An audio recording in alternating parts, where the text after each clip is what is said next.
If you're trying to decide whether buying a home right now is right for you, instead of reading all the articles, these are 3 things you should be asking yourself.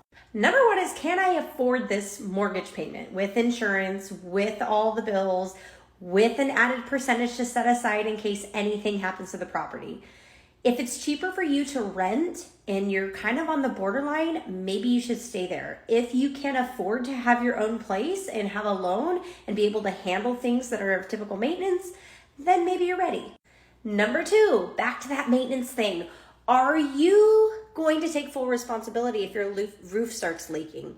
Are you going to take care of the siding when it's moldy? When your garage breaks, are you prepared to spend $1,000 on that if you had to, or be able to fix it yourself? What about when the toilet or the sewer backs up into your house? Are you going to be prepared to pay for that or handle that without blaming anybody else but taking full responsibility?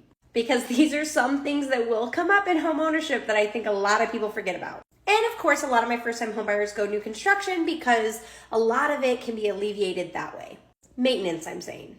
And lastly, is moving into this place gonna still give you some padding for growth?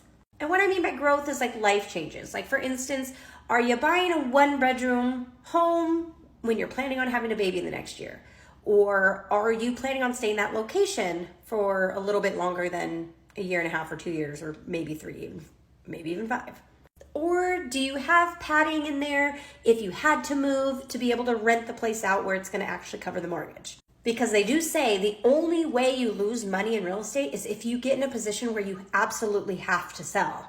But if you don't ever have to sell and you have these other options, or you pad yourself for other options, then you should be good. Because in all reality, if you're buying a property that is your primary residence, it is typically a liability because you still owe the bank money. You have to pay out when something happens to your property. You have to pay for maintenance on the property and all of that. It does not make you money being in the house. So you have to make this decision as if you're willing to take on that liability. And I know that sounded like a lot of nerdy jargon, but it's true.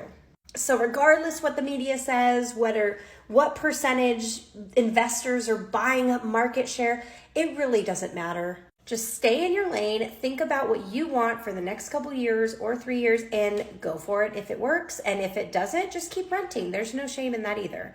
But keep in mind, the rent's gonna go up too. So what will we do then? Only you can time the market for you.